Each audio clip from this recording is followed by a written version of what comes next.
Je sais que vos travaux pendant ces 3 jours seront sur les thématiques des transmissions plurielles. Ça tombe bien.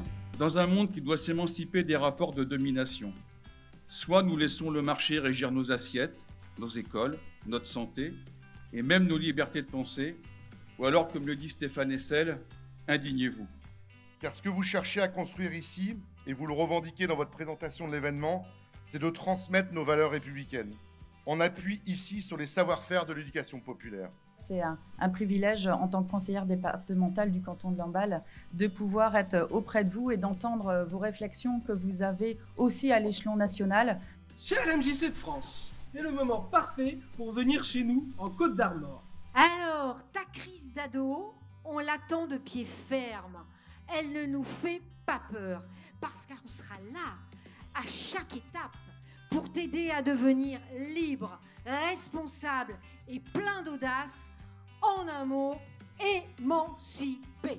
Nous sommes 500, venant de toute la France, à participer pour 3 jours de rencontres, de débats, de fêtes, avec au cœur un maître mot des MJC, celui des transmissions. On apprend à échanger avec les autres, on apprend à remettre nos certitudes en question. À tous les jeunes de 15 ans, je vous conseille de faire comme moi à votre âge. Ne restez pas seuls chez vous, mais osez rentrer dans des établissements comme les MJC.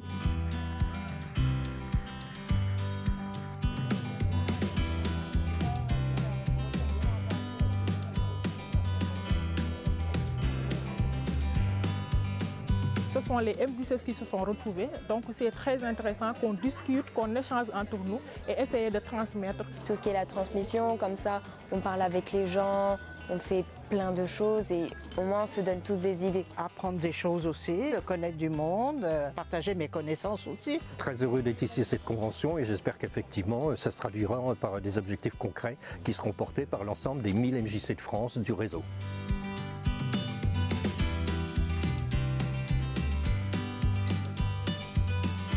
Les MJC, c'est une histoire qui aujourd'hui commence à être un peu ancienne. Là, les MJC, c'est, on est 80 ans après la République des Jeunes, 80 ans après 1944, la Libération. C'est un grand développement des MJC dans les années 60.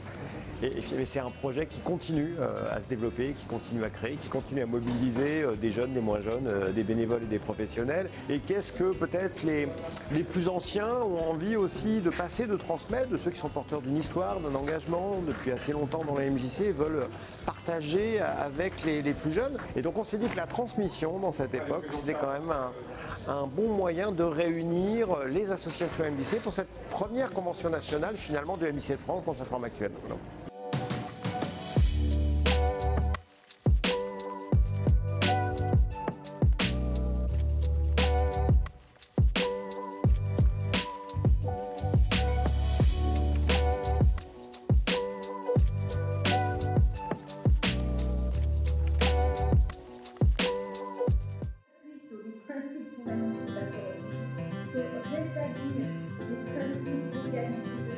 De transparence de la procédure, de publication des critères de sélection, etc.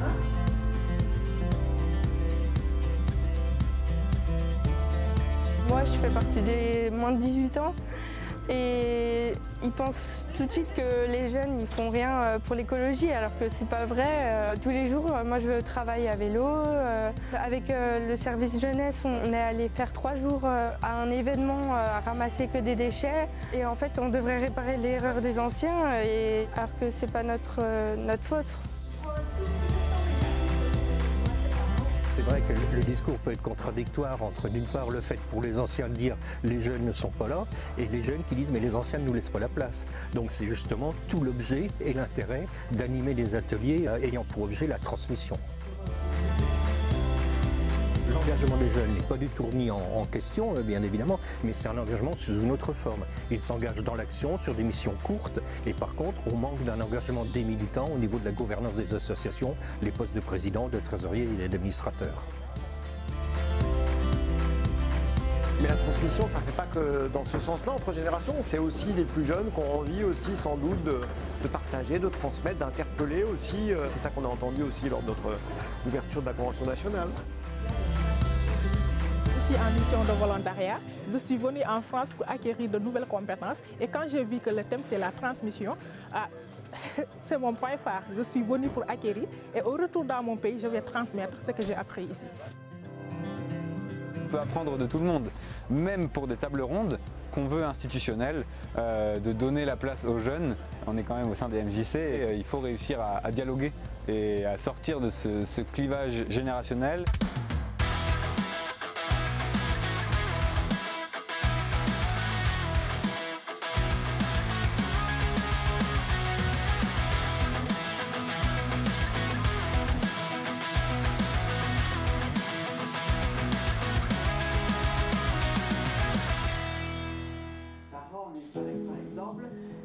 Se mêler de ce qu'ils font là-bas. Alors par contre, ils vont avoir plaisir à les inviter à des moments clés, etc. Et que ces jeunes de la MJC... C'était surtout un atelier justement sur la question de l'animation en MJC, en quoi ça peut être un outil pour parvenir à travailler sur la citoyenneté avec les jeunes. Et donc c'est vraiment aussi comment nous on peut partager notre expérience et notre expertise, on va dire, en matière d'animation culturelle avec les jeunes vers les participants à la convention. Alors cet atelier pour nous il est un peu particulier puisque c'est une véritable volonté de l'Occitanie de se lier avec la Belgique à nouveau. Ça fait longtemps qu'on travaille ce partenariat, mais on a découvert qu'on avait non seulement des sujets communs mais en plus une technicité sur laquelle eux avaient posé des mots et nous pas forcément. Donc l'idée de cette transmission-là, c'est bien de dire nous avons les mêmes méthodes, mais nous n'en parlons pas de la même façon et donc de pouvoir récupérer d'un côté comme de l'autre des choses qui peuvent nous permettre de faire alliance dans les discours, les plaidoyers, de comment on défend notre action aussi.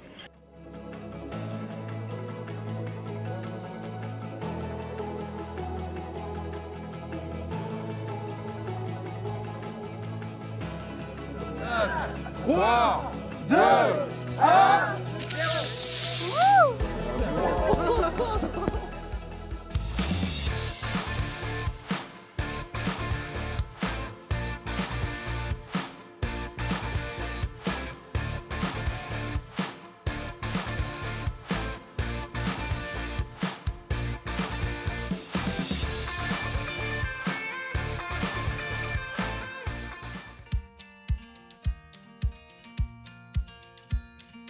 Comment on travaille la question de faire réseau et de pouvoir se reconnaître en réalité dans un projet politique commun qui dépasse l'échelle du projet associatif. Parce qu'on est bien dans l'économie sociale et solidaire.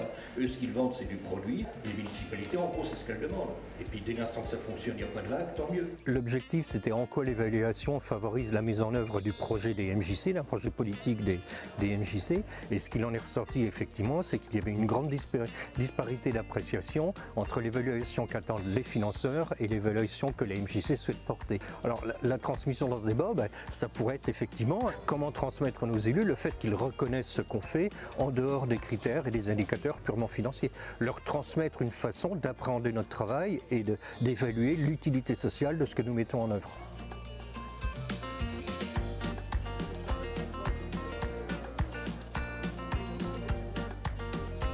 Oui, puis des valeurs, une place singulière à la jeunesse, l'idée aussi du faire ensemble, c'est un espace où on va fabriquer entre bénévoles, professionnels, élus des collectivités, un projet sur un territoire, quasiment une politique publique au final, sur un territoire qui va se coélaborer dans une MJC. La difficulté, c'est de traduire en images l'évaluation, qui est un concept assez abstrait. Ça rentre dans la problématique qui est de comment on traduit des choses qui sont très informelles, qui sont des liens humains, qui sont la sensibilisation, de la réparation. Donc moi, en essayant de transmettre en dessin, on va comprendre que ces dessins qui sont vivants ne rentrent pas dans les cases des bilans comptables qui sont demandés, voilà, et que comprennent les élus.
Je suis sur la convention avec 6 jeunes qui ont entre 9 et 13 ans. Qui font partie du club radio que j'encadre au sein de la MJC depuis le mois de septembre. Le principal objectif de mon atelier, c'est de ne pas faire à leur place, mais que eux fassent tout de A à Z, de comprendre comment on construit une émission, de comprendre qu'il y a du travail écrit, d'aller en interview. Et donc ils sont aujourd'hui, après quelques mois au sein du club radio, de Kids Radio, c'est eux qui ont créé leur nom d'ailleurs, de monter des podcasts avec des tapis sonores, des transitions. En tout cas, ça me tient à cœur de leur donner ce que je sais faire et qu'ils puissent être autonomes après, que ce soit au sein de la MJC ou dans leur vie de tous les jours avec des outils sains, d'aller vers les autres aussi par ce biais-là. On est là pour interviewer sur la convention. Notre intervenante Mélanie, elle nous a accompagnés tout le long de l'année pour qu'on se retrouve ici. Là, c'est la convention de la MJC de France, donc forcément on en apprend beaucoup. Aller à la rencontre des autres, on en apprend plus sur nous, comme on en apprend plus sur eux, donc on en apprend plus du coup. Oui, ça me fait grandir parce que j'ai vraiment l'impression que j'ai une place dans la MJC, donc ça me donne encore plus envie de venir. Vous donnez l'ambiance. Est-ce qu'on est prêt direct? Ça y est, c'est parti, vous êtes sur Radioactive en direct, c'est parti.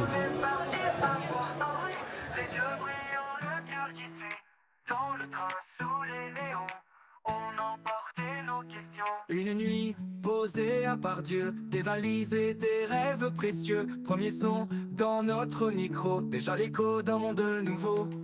Une nuit posée à part Dieu, des valises et des rêves précieux. Premier son dans notre micro, déjà l'écho d'un monde nouveau. C'est notre carnet sonore, nos voix, nos vies, nos décors. Des rencontres en plein effort, l'écho des jeunes qu'on transporte. Un partage, respect, liberté, les MJC pour exister. On fait vibrer tous ces accords dans notre carnet sonore.